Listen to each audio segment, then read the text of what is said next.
pessoal, feliz por estarmos juntos em mais um programa Aceleradores de Gestão, que acontece quinzenalmente no portal do Economic News Brasil e também através da nossa TV, BrisaNet 176, TCM 16.6 e Telecabo 94.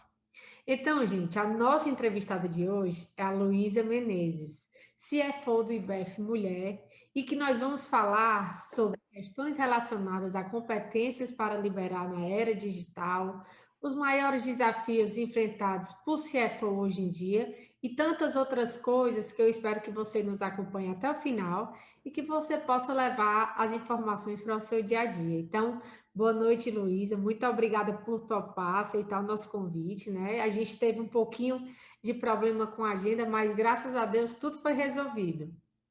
Olá, muito honrada pelo convite, mas deu certo, é a correria mesmo. Meu Deus. Então, gente, antes da gente iniciar, quero pedir para você não deixar de curtir, comentar no nosso bate-papo, tem um chat, também se inscrever, para que a gente possa levar o melhor para você de 15 em 15 dias, pessoal. Então, vamos começar nossa entrevista? Bora, Bora lá. Conta um pouco da tua trajetória, Luiz. vamos lá. Gabi, eu já estou chamando assim. Eu comecei muito cedo, né? Então, eu realmente tive o privilégio de saber o que queria desde os 17, 18 anos. Eu considero um privilégio porque você acertar a sua carreira já desde o início, fazer o que você gosta e continuar gostando do que faz realmente é um privilégio. Então, eu já entrei na Faculdade de Ciências Contábeis, no início quis fazer Direito, achando que eu ia seguir a área de tributário, tanto que minha primeira experiência profissional foi estágio em auditoria tributária, e aí eu descobri que não, que realmente eu gostava era de finanças. E para você cuidar de finanças, realmente a minha carreira perpassa também por várias formas que o mundo e a gestão financeira olha, né, para um executivo de finanças. É muito interessante porque eu acabei, toda a minha trajetória profissional foi tentando somar o máximo de experiências profissionais, inclusive em áreas diferentes, para eu conseguir ter o que eu considero extremamente importante para alguém na posição de executivo de finanças, que é uma visão holística, né? Então, eu realmente acredito que se você quer potencializar o resultado de uma empresa e não entende de gente, ou não entende de tributos, ou não entende de captação, de custo de captação, se você não entender de tudo um pouco, da operação do negócio, do seu objeto social dentro da empresa e quanto que o custa para fazer, você vai ter que montar um time extremamente forte para te compensar o gap e te continuar fornecendo informações importantes para que você obtenha esse resultado, enquanto CFO. Então, a minha trajetória foi essa. Então, eu estagiei desde companhia aérea, fábrica de carro, indústria de refrigerante, fábrica de perfumes, né? Morei 10 anos em Curitiba e voltei para Fortaleza, sou daqui de Fortaleza, então foi essa a minha trajetória. Eu realmente, ao longo destes mais de 20 anos, foi tudo parecendo não ser planejado, foi extremamente pensado. Perfeito, que coisa boa, é difícil, né? Como você falou no começo, é bem difícil. Faz quanto tempo que você está com o CFO no IBF Mulher? No IBF Mulher, eu assumi a liderança agora, esse ano. São 2 anos, então é esse ano e o ano 2021 e 2022. A Perfeito, minha antecessora é a Renata Santiago, que assumiu a presidência do IBF, né, aqui no Ceará. verdade. E vamos falar um pouco da situação que a gente viveu, não um pouco sobre isso, mas isso para a gente poder contextualizar a nossa pergunta, tá certo? Diante do que a gente viveu e do que a gente está vivendo, as empresas enfrentaram e enfrentam a necessidade de investir e se adequar cada vez mais à tecnologia. Então, vamos falar um pouco da era digital. Sabendo que o CFO do futuro tem que ter as competências necessárias para liderar a era digital. Você consegue, Luísa, nos falar quais são essas competências?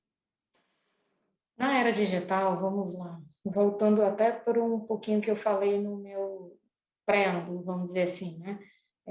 Antigamente, finanças era muito o Chief Officer, Finance Officer, ele era muito focado na parte de tesouraria. Então, rotinas para cuidar da movimentação financeira. Então, ele tinha que ter contador técnico para entender de indexadores econômicos. Então, era tudo muito. é, a tecnologia, nesse momento, era mais para registro. Com o passar do tempo, já no final dos anos 90, entrando já a caminho nos anos 2000, essa transição foi muito interessante. Poderia ter sido mais rápida, mas ela não foi tanto.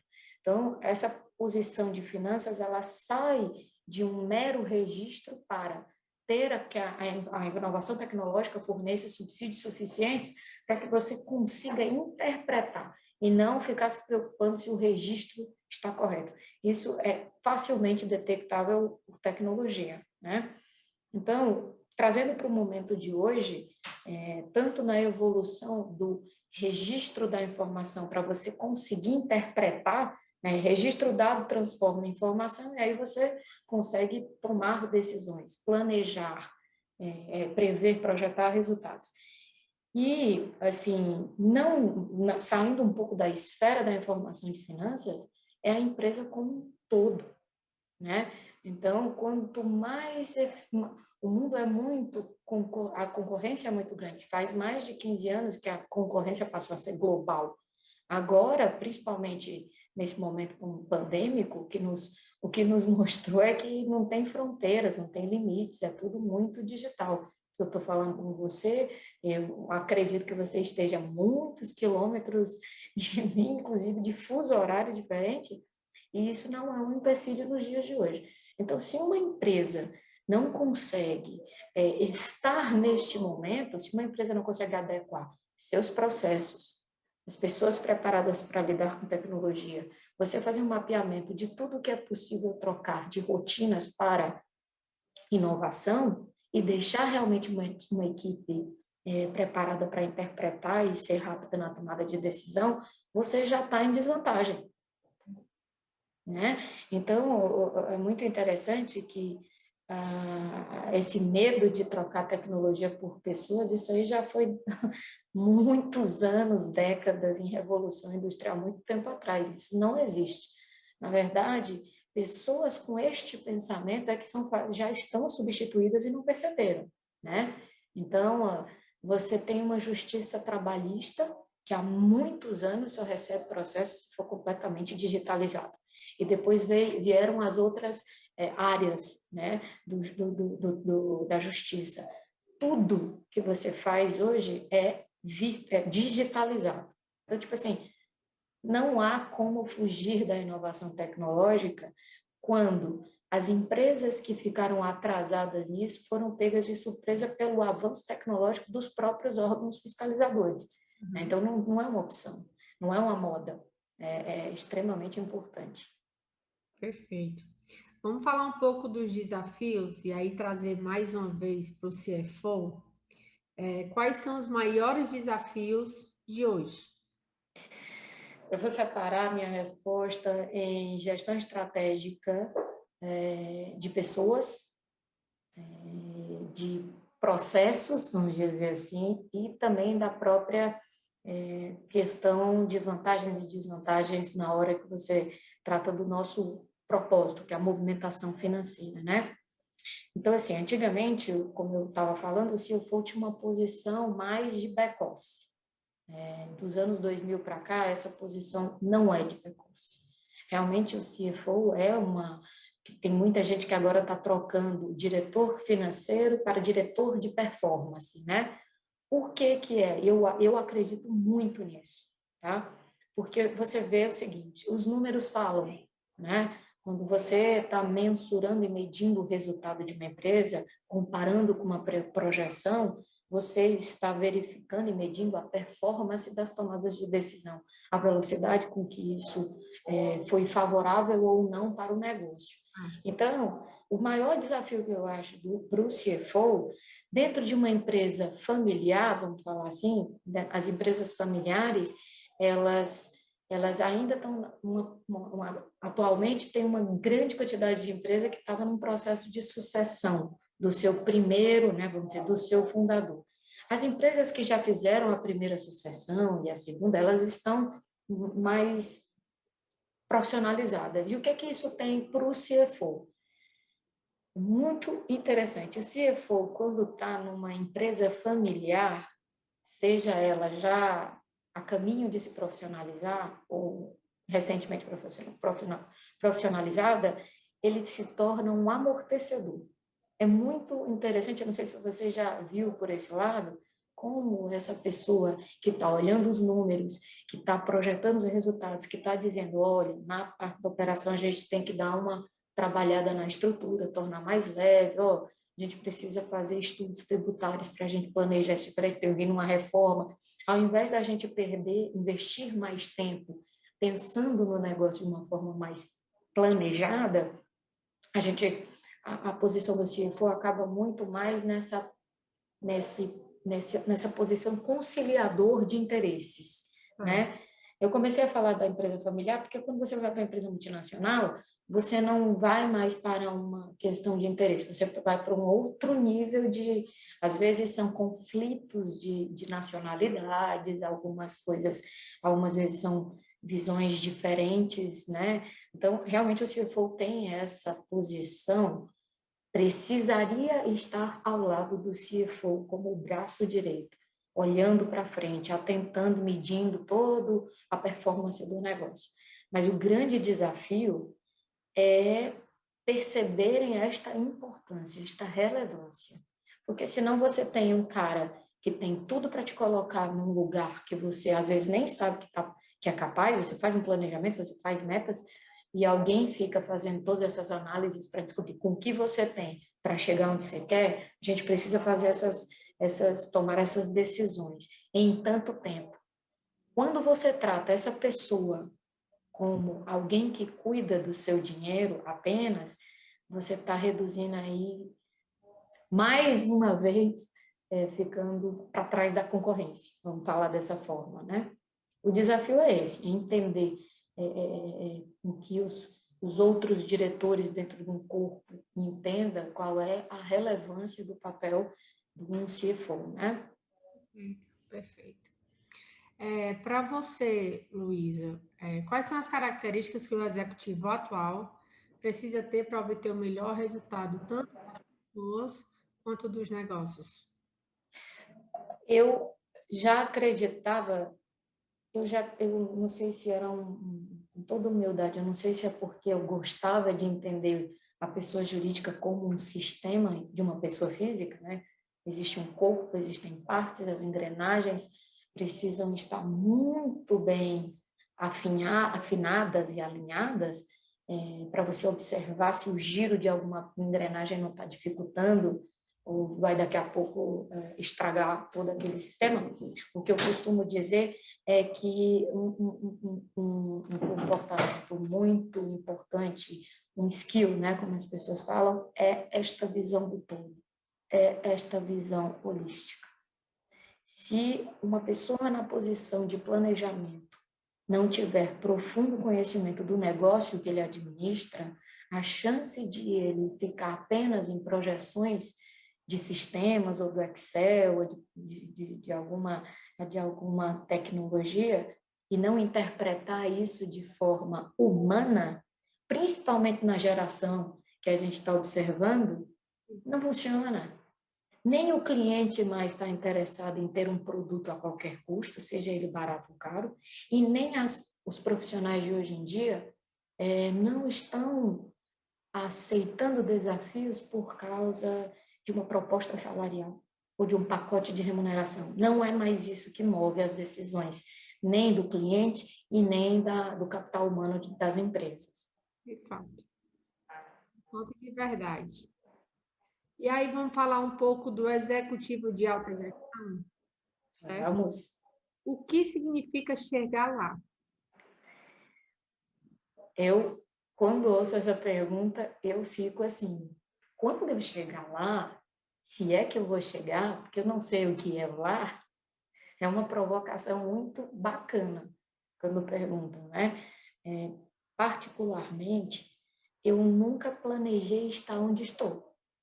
Eu nunca imaginei, eu quero ser CFO, eu quero ser líder de um movimento, né?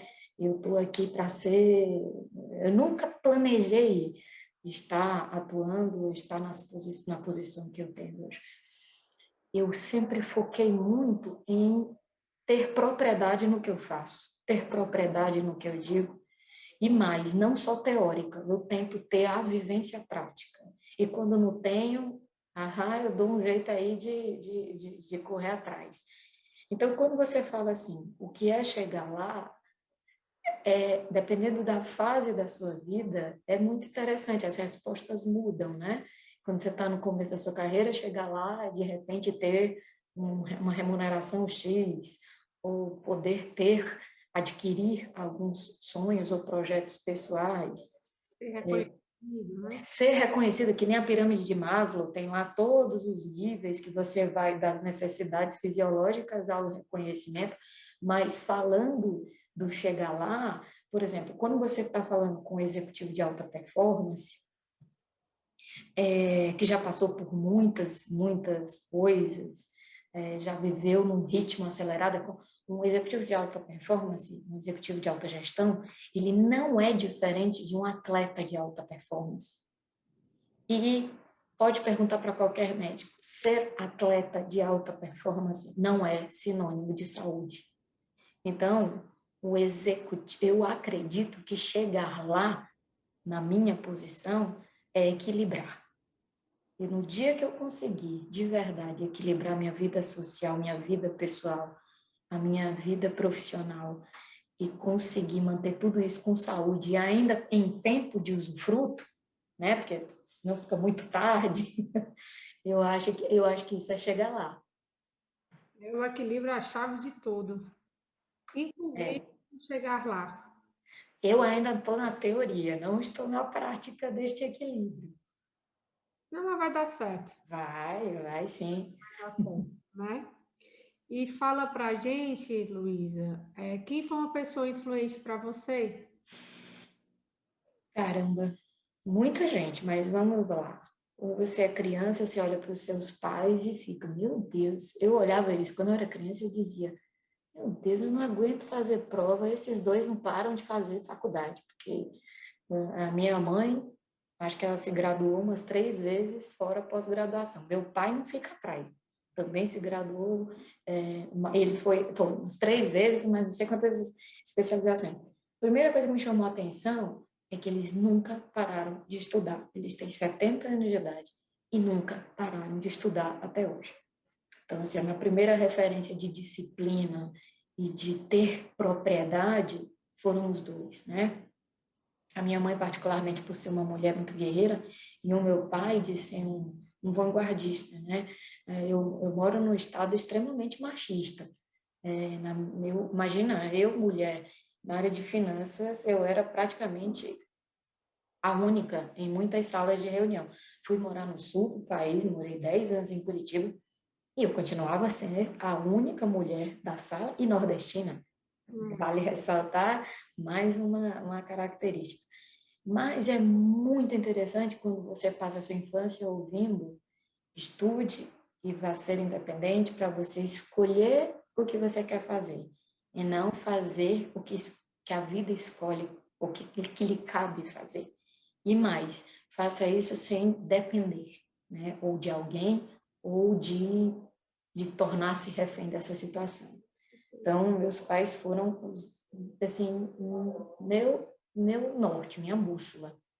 E no decorrer da experiência profissional, vários ensinamentos de muitos líderes, muitos chefes que eu tive. Assim, realmente eu tive o privilégio de aprender, de estudar e não trabalhar em muitas empresas. Bacana, pois então, já que você teve alguns líderes, né? Vamos falar chefe, não, vamos falar líderes. Você aprendeu muito. Diga uma lição que você pode ensinar quem está nos assistindo sobre gestão e liderança. Perfeito. Vou falar isso principalmente para os executivos de finanças que ficam olhando muito número muitas vezes e na hora de uma dificuldade, né, de um momento de dificuldade que precisa tornar a empresa mais leve, o primeiro canto que ele olha é para a própria equipe. E uma grande lição que eu aprendi de um líder assim, de uma empresa familiar, inclusive, que eu achei fantástico, ele diz assim: monte sua equipe da forma mais forte que você imaginar. Você precisa de uma equipe forte. Você precisa montar pessoas que compensem algum gap que você tenha, seja de organização, seja de metodologia, seja de velocidade, seja de algum conhecimento técnico. Primeira lição que eu aprendi assim no começo da carreira e eu falo de uma forma cada vez mais firme: monte uma equipe forte, né? Monte uma equipe com os valores semelhantes aos seus, porque o que você faz fala mais alto do que o que você diz. E quando você monta um time complementar ou suplementar, mas com os valores semelhantes, ninguém te segura. Para mim, a lição mais... Eu era recém-formada quando eu ouvi isso e nunca esqueci. E eu realmente uso isso a ferro e a fogo na minha vida. Isso, e ter gap não significa ser fraco, né? O fraco De forma alguma. ninguém é super-herói ou super-mulher para saber fazer tudo perfeitamente perfeito, não é? Então, realmente tem que montar uma equipe bem forte. E aí, que você fala para aquelas pessoas que são muito técnicas, né? Tem que montar uma equipe forte no lado técnico, mas que a gente precisa também da questão da liderança. Que lição seria da liderança, você como executivo de finanças, que muitas vezes é muito analítica, é muito número, só quer planilha na frente, né? Porque a tendência do executivo de finanças, e está mudando isso, é Sim. muito analítico, muito prático, pragmático. Qual é a lição sobre liderar uma equipe de finanças que você pode deixar? Vamos organizando aqui. Eu concordo plenamente, faz tempo que não funciona mais essa visão financeira. Ainda tem algumas empresas que separam, né? Finanças e esquartejam a área de uma forma que hoje eu não compreendo. Mas quando eu falei sobre gaps e quando eu falei de valores, é muito importante dizer o seguinte: é, você só consegue resultados de alta performance quando você tem processos, recursos econômico-financeiros, recursos de ferramenta e pessoas. Se você não entende de pessoas, você não vai inspirar, extrair o melhor resultado de todo mundo. Você não vai fazer um negócio sustentável e longevo, né? Você vai simplesmente ter um grupo de pessoas trabalhando por benefícios pessoais, seja porque tem um salário a receber, seja porque estão ali naquele momento.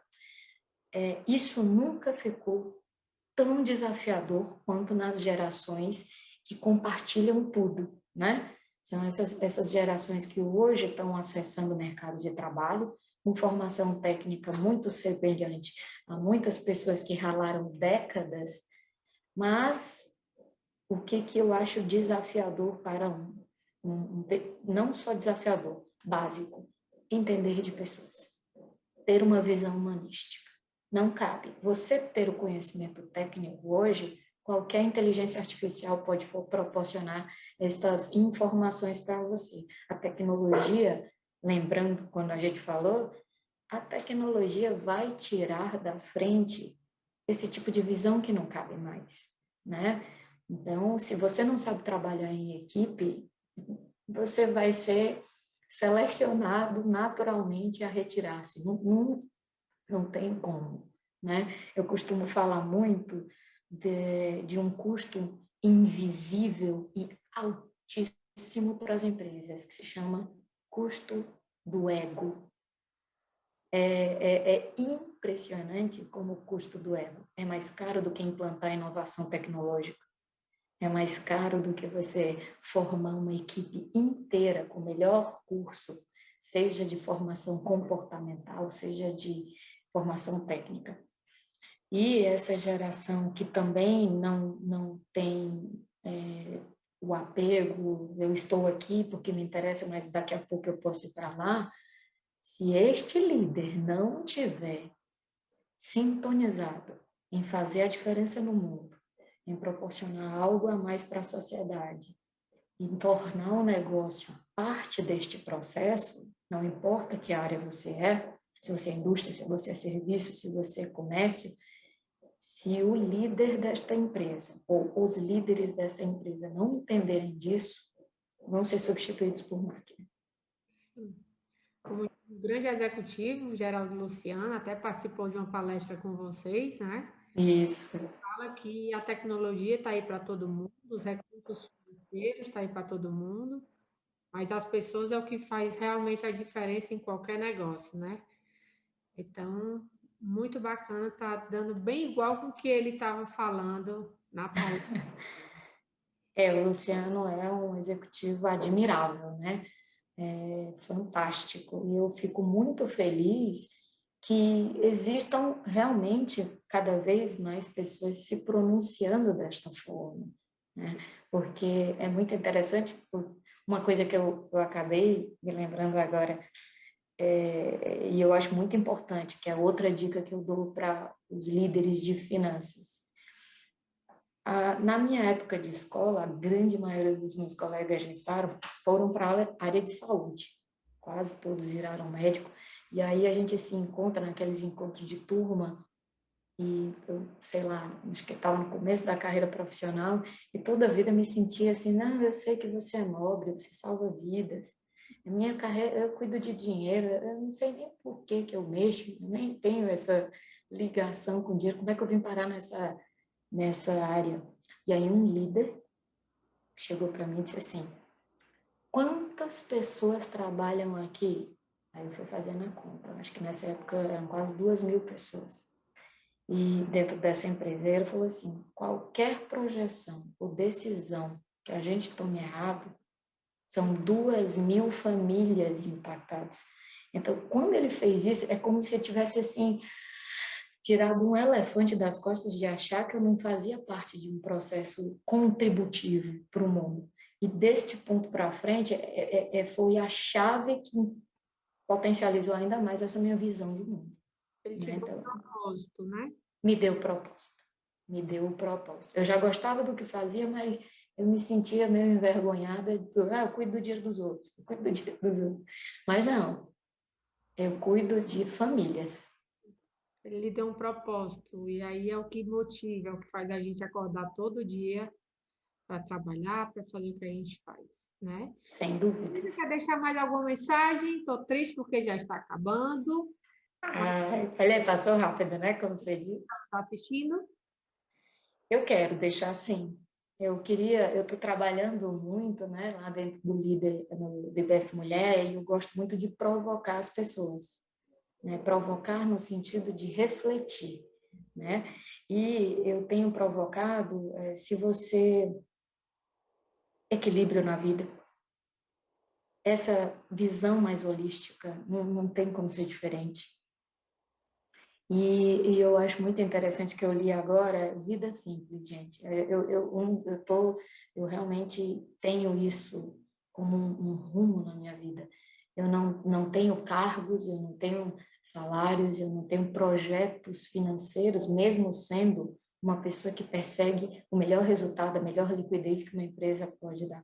Mas um conselho que eu daria é torne sua vida leve, porque quando você tem uma vida leve, é que nem uma empresa.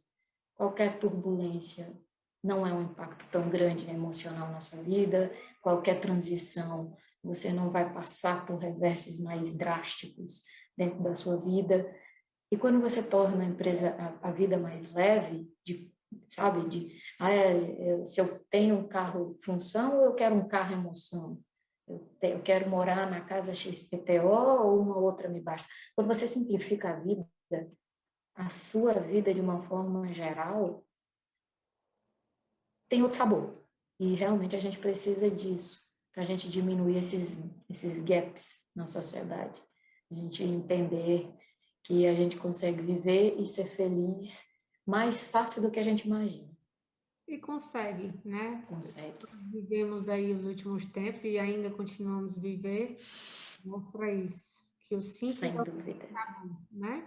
Um abraço, Sabe? é um carinho, um aperto de mão, é poder estar junto. É verdade. Agradeço muito, Muito obrigada. você passou super rápido. Eu espero que vocês que estão em casa também tenham gostado desse momento. A Luísa é uma pessoa muito querida, sempre aberta.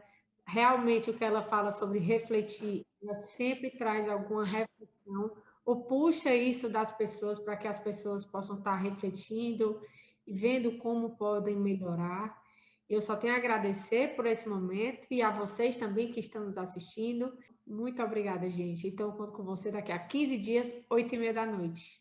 Luísa, muito obrigada, Obrigada. viu? Muito obrigada. Estou à disposição. Obrigada.